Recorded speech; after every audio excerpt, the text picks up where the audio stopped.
प्रिय दोस्तों नमस्कार। आज की इस विचार यात्रा में हम आपका स्वागत करते हैं। जिसे हम देखते हैं या जो दृश्य जगत में जो भी हमें दिखाई देता है, वो व्यक्ति हो, वस्तु हो या पदार्थ हो, हम उस पदार्थ को ही देख पाते हैं। पदार्थ के अंदर जो अदृश्य रूप से ऊर्जा विद्यमान है या ऊर्जा पदार्थ के साथ में अलग अलग रूपों में जो गति करती है, उसको हम देख नहीं पाते, क्योंकि ऊर्जा का जो आवास स्थल है या जो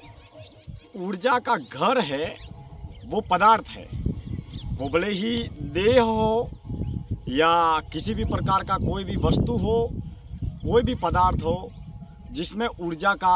वास होता है। अगर हम इस बात को इस तरीके से समझें कि जिस तरीके से हमारा ये स्थूल भौतिक शरीर है,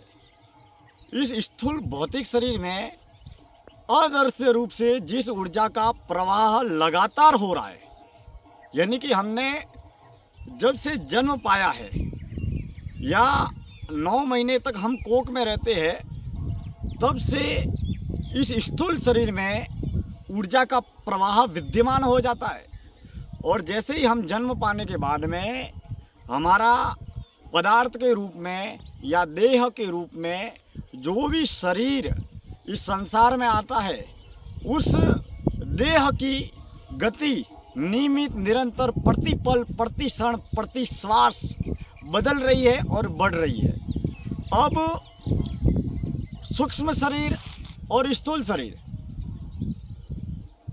स्थूल शरीर में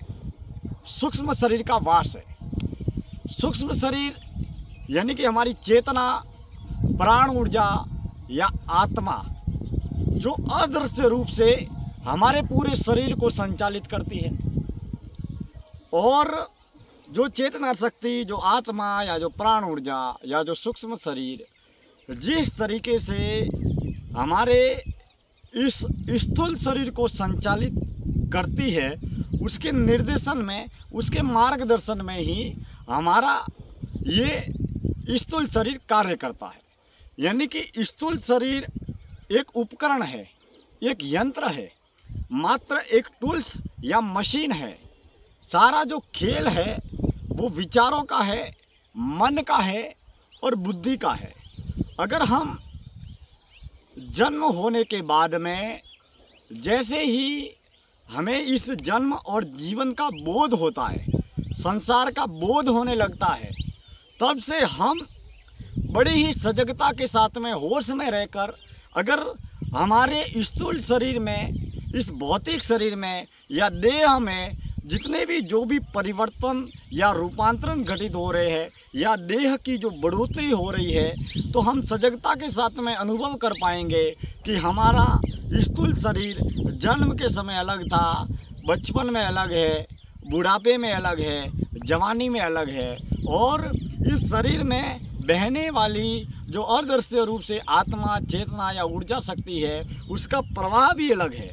अब यही चेतना शक्ति कभी सकारात्मक सक्रिय होती है और कभी नकारात्मक होती है। कभी निराशा, अवसाद, तनाव से हमारा मन ग्रस्त होता है, कभी हम उत्साह, उमंग, जोश और सक्रियता या सकारात्मक विचारों से ओतप्रोत होते हैं। यानी कि प्रति पल, प्रति क्षण हमारे